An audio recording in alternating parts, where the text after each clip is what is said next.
Motor plat merah di Rembang ketahuan saat acara parpol.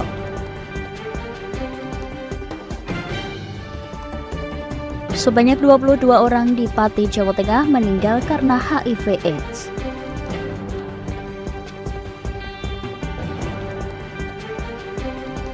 Dalam kurun waktu 10 menit uji coba Etle, catat puluhan pelanggaran di Grobogan.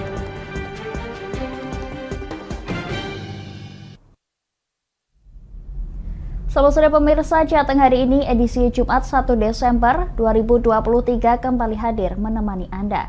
Selain 3 berita hangat tadi, beragam berita aktual lainnya akan kami hadirkan selama 30 menit ke depan bersama saya Puji Lestari. Berikut Jateng hari ini selengkapnya.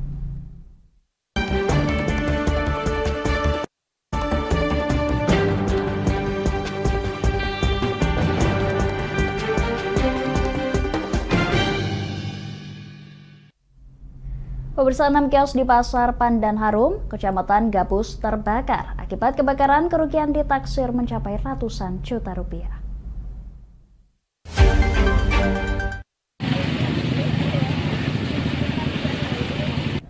Menurut saksi, diduga api berasal dari kios paling timur dan terdengar letusan seperti petasan. Dalam hitungan menit, api membesar dan meludeskan 6 kios di pasar tersebut.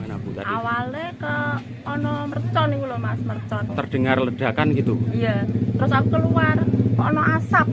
Terus anak-anak tak bangunin, terus bangunin warga. Bangunin warga. Terus titik api dari mana, Bu? Dari sebelah timur. Dari timur kios atau gimana? Kios, dari kios. Kios paling timur? Iya, pokoknya kios timur. Belum diketahui penyebab pasti kebakaran, namun diperkirakan karena hubungan pendek arus listrik. Saat kebakaran terjadi, seluruh kios dalam keadaan tertutup. Tidak ada korban jiwa, namun kerugian ditaksir mencapai ratusan juta rupiah. Dari Grobogan, Eko Agung Suryanto, Lingkar TV melaporkan. Pemirsa, ratusan buruh pabrik menggelar aksi demo di depan kantor Bupati Rembang. Mereka berorasi dan membawa spanduk tuntutan kenaikan upah minimum kabupaten atau UMK Rembang sebesar 15%.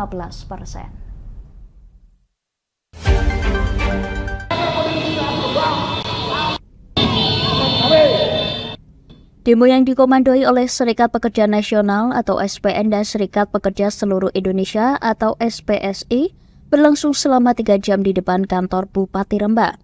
Buruh menuntut agar Bupati mendengarkan dan memenuhi kenaikan upah. Buruh menilai UMK yang ditetapkan saat ini tidak layak untuk biaya hidup di Rembang. Terlebih dengan melonjaknya harga bahan pokok, UMK senilai Rp2.099.689 tidak layak.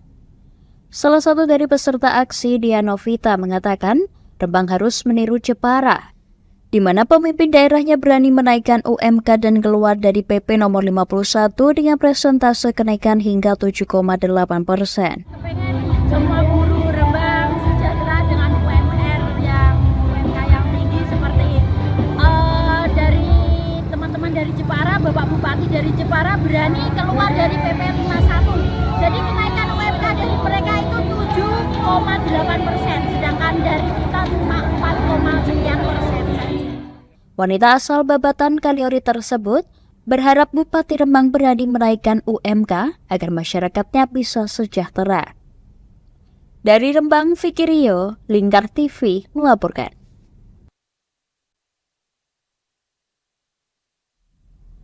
Pemirsa, Ditlantas Polda Jawa Tengah dan Satlantas Polres Grobogan mencatat puluhan pelanggaran lalu lintas saat melakukan uji coba dan sosialisasi tilang elektronik atau ETLE di pos lalu lintas Putat.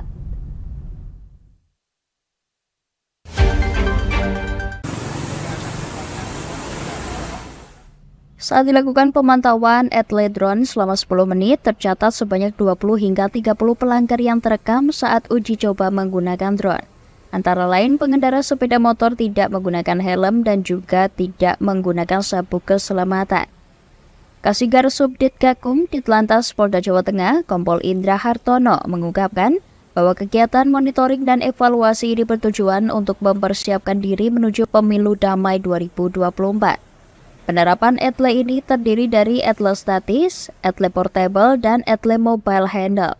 di mana Atlas-Statis sendiri adalah sistem penilangan elektronik dengan menetapkan kamera di beberapa titik, sedangkan Atlas Portable menggunakan alat yang bisa dibawa kemana saja oleh petugas seperti Atlas Drone ini. Dalam 3 menit tadi kita melakukan drone ada sekitar 20-30 lah. 20-30. Tidak pakai sabuk pengaman? Ya, tidak pakai sabuk pengaman dan tidak menggunakan helm. Dan apa tidak didukung juga dengan tindakan pemantauan secara manual atau drone manual? Ya, sampai sekarang kita menggunakan drone ya. Kita sosialisasikan drone. Nanti ke depannya untuk tilang manual sebanyak 20% ya, tapi 80% itu kita menggunakan sistem drone. Kegiatan ini digelar menjelang pemilu 2024, diharapkan tercipta situasi dan kondisi lalu lintas di Grobogan berlangsung kondusif. Dari Grobogan, Eko Agung Suryanto, Lingkar TV, melaporkan. Pemirsa, dalam kurun tahun 2023, 22 orang di Pati meninggal karena HIV/AIDS. Berita selengkapnya usai jeda pariwara berikut ini, tetap bersama kami di Jateng hari ini.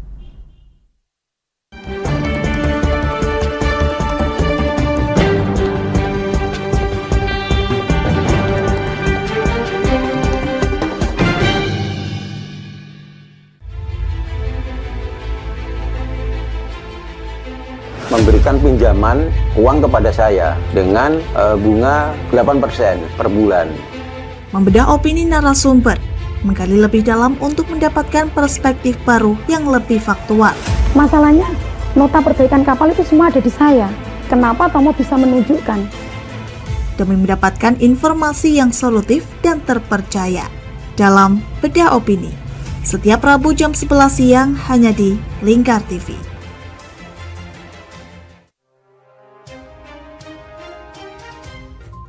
Inilah ketiga anggota komplotan pencuri spesialis pecah kaca mobil setelah melakukan penggelapan 20 sepeda motor dan 2 unit mobil dengan modus retal. Merangkum semua peristiwa sebagai berita yang penuh fakta. Bersama Puji Lestari, saksikan Jateng hari ini setiap Senin hingga Sabtu jam 4 sore hanya di Lingkar TV. Bersama saya Galus Karkinanti dalam Sapa Jateng Lingkar TV.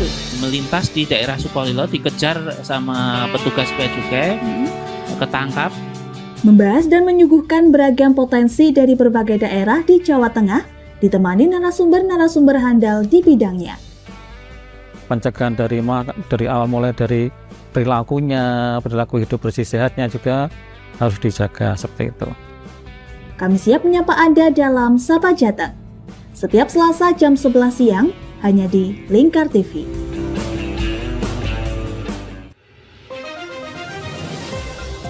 Modus kedua pelaku ini berpura-pura kehabisan bahan bakar kendaraan. Setelah pelaku dibantu, mereka kemudian melakukan kekerasan dan mengambil paksa sepeda motor korban. Saat tiba di lapangan terbang Okbab, rombongan langsung dihadang 5 orang yang mengaku sebagai anggota KKB. Yakni melakukan bujuk rayu kepada korban yang merupakan santriwati pada momen kegiatan belajar mengajar khusus. Menyajikan informasi-informasi hangat dan terpercaya bersama Kabar Indonesia setiap Senin hingga Sabtu jam 7 pagi hanya di Lingkar TV.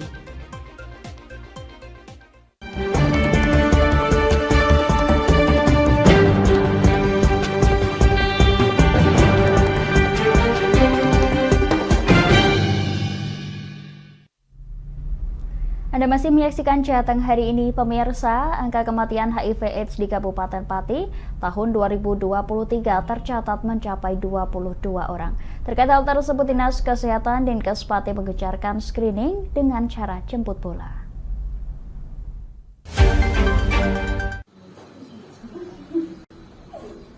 Di momentum peringatan Hari AIDS Sedunia 1 Desember, Dinkes Kabupaten Pati mencatat ada 219 kasus HIV/AIDS dan 22 orang meninggal dunia dalam jangka waktu Januari hingga September 2023. Sementara di tahun 2022 terdata sebanyak 291 kasus.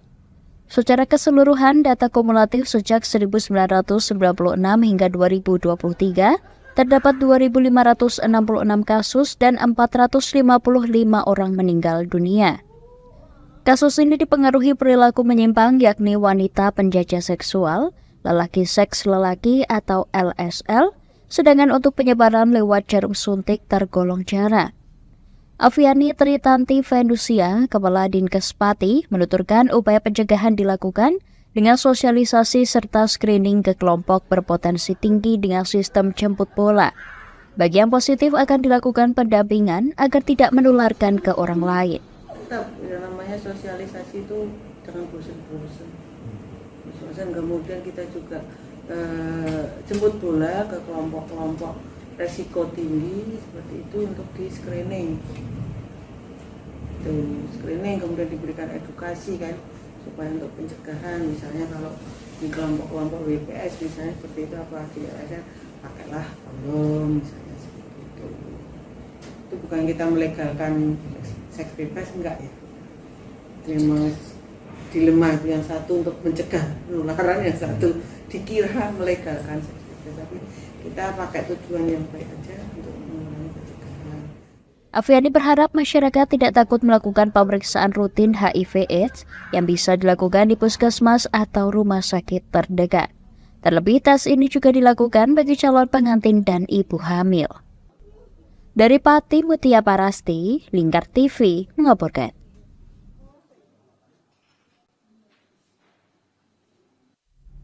Kita ke Brebes, pemirsa. Dinas Kesehatan mencatat sejak Januari hingga akhir November 2023 ada temuan 4.929 kasus aktif tuberkulosis atau TBC. Dari jumlah tersebut 98 orang diantaranya meninggal dunia.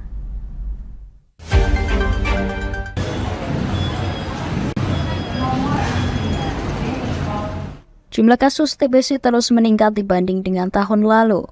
Sepanjang 2022 ditemukan 5.248 penderita dengan 86 orang diantaranya meninggal dunia. Data tersebut merupakan hasil penanganan dan pemetaan kolaboratif Dinas Kesehatan Brebes dengan Yayasan Mentari Sehat Indonesia. Kepala Dinas Kesehatan Brebes Inneke Trisulistiawati menyampaikan apresiasi atas kolaborasi pemetaan dan temuan TBC baru. Karena penanggulangan penyakit menular ini memang membutuhkan sinergisitas dan kerjasama semua stakeholder terkait. Jika dilihat dari jumlah kasus, temuan kasus baru dalam 3 bulan terakhir bertambah 1.247 penderita. Sebab sebelumnya kasus TBC Januari hingga Agustus sebanyak 3.682, sedangkan data terbaru tambahan September, Oktober, dan November angkanya tembus 4.929 kasus. Seluruh ya, termasuk anak ya. Jadi ini nggak dibedakan ya. Anak ada, mestinya ada. Cuma ini belum kami breakdown sesuai golongan umur. Tapi yang jelas kalau TB ini kan sangat berpengaruh dalam produktivitas ya, sehingga kalau menderita TB tentunya juga akan menurunkan produktivitas, dan ini implikasinya luas ya, termasuk ya kemiskinan dan sebagainya karena tidak bekerja dan sebagainya, mempengaruhi produktivitas sehingga berpengaruh juga pada kualitas hidup juga. Selain mengakumulasi jumlah kasus TBC, tercatat 444 pasien sudah dinyatakan sembuh. Kemudian 999 pasien sudah melakukan pengobatan lengkap dan 368 penderita putus berobat. Jumlah tersebut merupakan hasil pendataan dari puskesmas, klinik pemerintah, rumah sakit pemerintah, dan swasta. Penyebab pasien TBC meninggal dunia terjadi akibat multifaktor, di antaranya penyakit penyerta HIV atau penyakit degeneratif lainnya seperti hipertensi, diabetes, hingga jantung. Bahkan berdasarkan hasil pemetaan temuan kasus penderita TBC dari usia anak hingga produktif, sehingga proses pengobatan pasien TBC harus tuntas untuk meminimalisir putus berobat atau komplikasi penyakit lainnya. Dari Brebes, Gus Wadila, Lingkar TV melaporkan. Pemirsa, pemerintah Kendal memastikan stok dan pasokan kebutuhan pokok dan barang penting atau Bapokting aman dalam menghadapi hari Natal dan Tahun Baru. Kalau saya Untuk menjamin hal tersebut, Pemkab Kendal menggelar pertemuan dengan mengundang pedagang besar, pengusaha SPBU, penggilingan beras, pabrik gula, dan swalayan. Kepala Dinas Perdagangan, Koperasi dan UMKM Kendal, Tony Ariwibowo, mengatakan dari hasil pertemuan ini secara umum stok barang semua aman atau tidak terjadi kelangkaan. Meskipun beberapa barang sempat mengalami kenaikan, di antaranya beras, gula pasir, dan cabai. Harga beras yang semula terus merangkak naik pada 3 bulan terakhir ini sudah mulai stabil.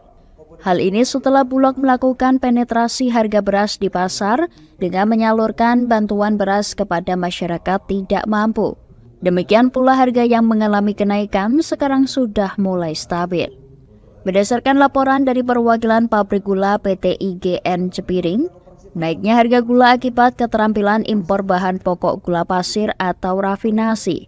Namun sekarang impor rafinasi sudah mulai lancar kembali. Ini kita kegiatan temu usaha teman-teman yang ada di Kabupaten Kendal dalam rangka persiapan Nataru. Hasilnya, jadi kita mendatangkan narsum dari Pertamina maupun Bulog. Jadi kita berusaha untuk stok hak outing di Kabupaten Kendal khususnya itu bisa stabil. Karena secara umum titik yang ada kenaikan itu pertama di beras memang, tapi sekarang sudah mulai stabil. Karena kemarin kita sudah mulai koordinasi dengan teman-teman Bulog. Sekarang beras SPHP untuk penetrasi sudah mulai dimunculkan. Ini harga 3 bulan ini sudah mulai stabil. Tony mengimbau kepada para pedagang untuk melaporkan kepada dinas jika ada barang yang mengalami kelangkaan maupun kenaikan harga yang terlalu tinggi. Dari Kendal, Wahyudi, Lingkar TV melaporkan. Pemirsa, berita seputar Pilkada 2024 akan hadir usai jeda pariwara berikut ini. Tetap bersama kami di Jateng hari ini.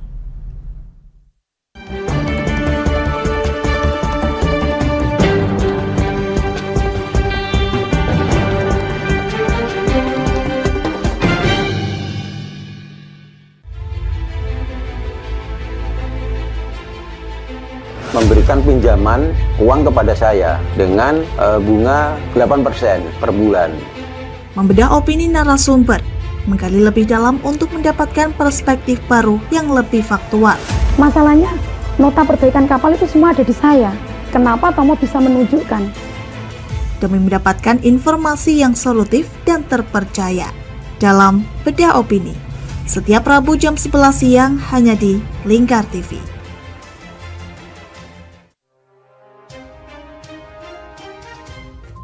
Inilah ketiga anggota komplotan pencuri spesialis pecah kaca mobil setelah melakukan penggelapan 20 sepeda motor dan 2 unit mobil dengan modus retal. Merangkum semua peristiwa sebagai berita yang penuh fakta. Bersama Puji Lestari, saksikan Jateng hari ini setiap Senin hingga Sabtu jam 4 sore hanya di Lingkar TV. Bersama saya Galus Karginanti dalam Sapa Jateng Lingkar TV. Melintas di daerah Sukolilo dikejar sama petugas bea cukai, ketangkap. Membahas dan menyuguhkan beragam potensi dari berbagai daerah di Jawa Tengah, ditemani narasumber-narasumber handal di bidangnya. Pencegahan dari awal mulai dari perilakunya, perilaku hidup bersih sehatnya juga harus dijaga seperti itu. Kami siap menyapa Anda dalam Sapa Jateng. Setiap Selasa jam 11 siang hanya di Lingkar TV.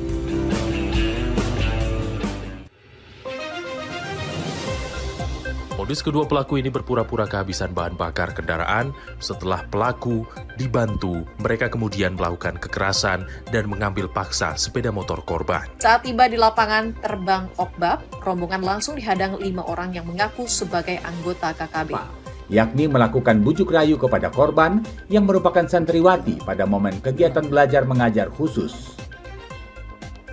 Menyajikan informasi-informasi hangat dan terpercaya bersama Kabar Indonesia setiap Senin hingga Sabtu jam 7 pagi hanya di Lingkar TV.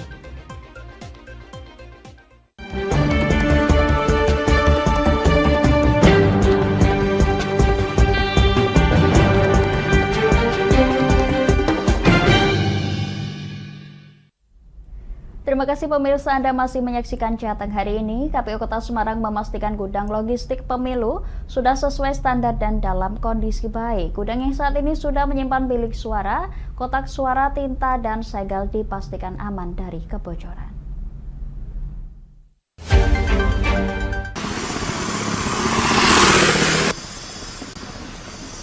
Sejumlah logistik pemilu yang diterima KPU Kota Semarang diantaranya 9.292 botol tinta, 18.584 bilik suara, 9.675 kotak suara, 120.796 segel plastik, dan 446.374 segel stiker.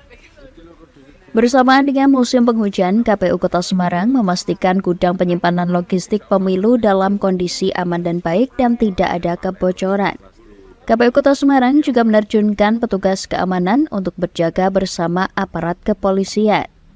Sementara untuk efektivitas tempat dan menjaga kelembapan, KPU akan melakukan perangkaian kotak suara pada Januari mendatang. Yang baik, saya kira teman-teman kepolisian juga tiap hari juga di sini ya, Pak Kapolsek ya, tiap hari di sini juga memastikan juga dari curah hujan yang dialami Kota Semarang hari ini juga alhamdulillah tidak ada yang bocor, dan kita juga secara berkala juga melakukan pengecekan juga, siapa tahu ada yang kemudian rayap hewan-hewan yang lain. Tapi sejauh ini nggak ada. Ada penanganan khusus. Mengingat ini kan kardus ya, udah lembab atau gimana? Ya, justru itu, ini teman-teman nanti boleh cek itu semua dalam kondisi di packing plastik rapat semua. Jadi kalau soal kelembapan saya kira kok sepertinya aman ya. Saya kira kita di sini juga cukup terasa ya, hangat ya. Maksudnya kan tingkat kelembapan saya kira juga cukup terjaga lah kalau soal itu. Ada yang kurang nggak Mas dari seluruhnya itu yang datang? Alhamdulillah semua sesuai dengan yang dipesan.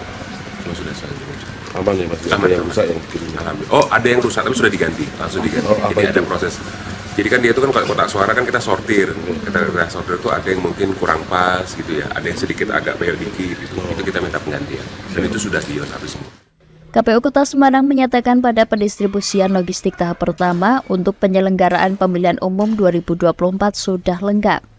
Sementara untuk distribusi logistik tahap kedua berupa surat suara dan formulir dijadwalkan mulai awal Desember 2023 sampai awal Januari 2024 secara bertahap. Dari Semarang, Hinufan, Lingkar TV melaporkan. Pemirsa, sebuah kendaraan berplat merah ketahuan parkir dalam acara yang digelar oleh salah satu partai politik di Rembang. Kendaraan tersebut dibawa oleh salah satu pegawai aparatur sipil negara atau ASN, dan saat ini Badan Pengawas Pemilu atau Bawaslu masih mendalami dan mencari siapa pemilik motor plat merah tersebut.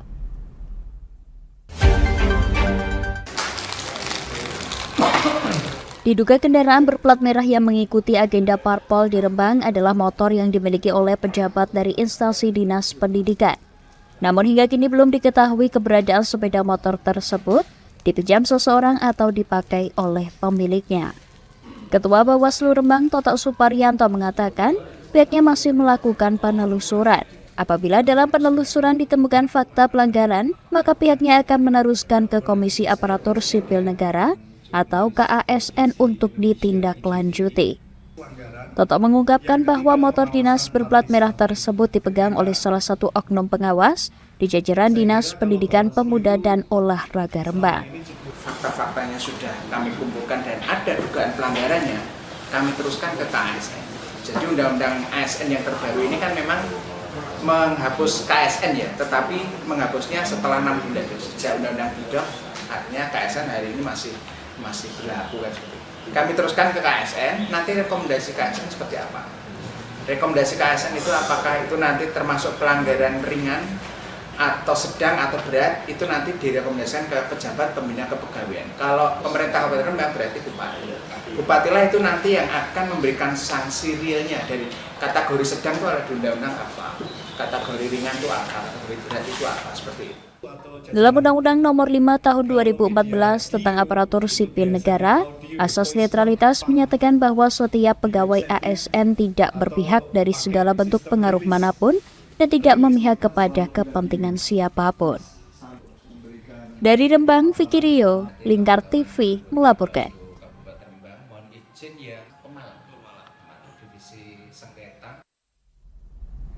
Pemirsa, jelang pemilihan umum 2024, RSUD RAA Suwandopati menyiapkan layanan dan ruang perawatan bagi calon legislatif yang stres.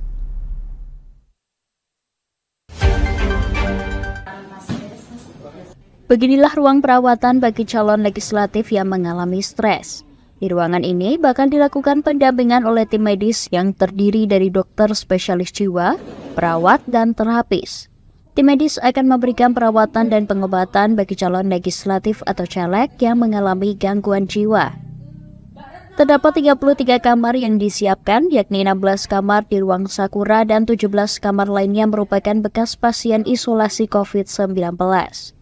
PLT Direktur RSUD RAA Swandopati Hartoto menuturkan, kamar tersebut dilengkapi fasilitas berupa tempat tidur dan obat-obatan. Ya, memang menyiapkan ya Mas, menyiapkan untuk tempat nanti untuk antisipasi jika ada caleg-caleg yang gagal gitu, kemudian perlu perawatan itu kita siapkan. Itu kita ini sudah punya 16 tempat tidur untuk di ruang Sakura. Akan tetapi kalau misalnya itu kurang, kita juga masih ada ruang isolasi 17 tempat tidur.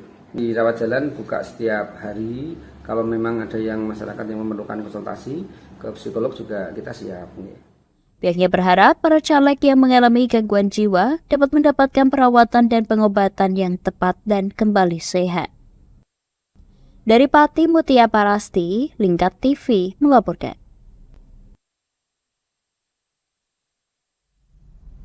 Pemirsa, sebelum kita mengakhiri perjumpaan kita di Jateng hari ini, berikut rangkuman Jateng hari ini dalam Flash News CHI berikut ini.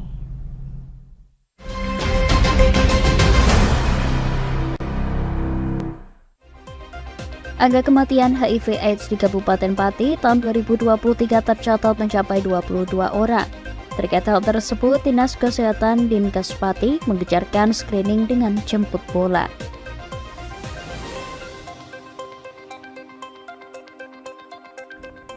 Enam kios di Pasar Pandan Harum, Kecamatan Gabus terbakar. Akibat kebakaran, kerugian ditaksir mencapai ratusan juta rupiah.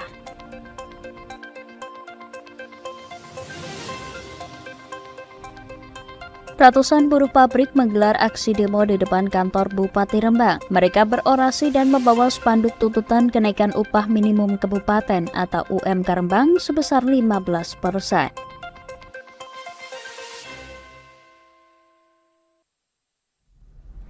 Rangkuman berita tadi sekaligus menutup perjumpaan kita di Jateng hari ini. Berita-berita Jateng hari ini dapat Anda akses kembali di channel YouTube, TikTok, dan Instagram kami Lingkar TV. Saya Puji Lestari dan kerabat kerja yang bertugas mengucapkan terima kasih atas kebersamaan Anda. Selamat sore dan sampai jumpa.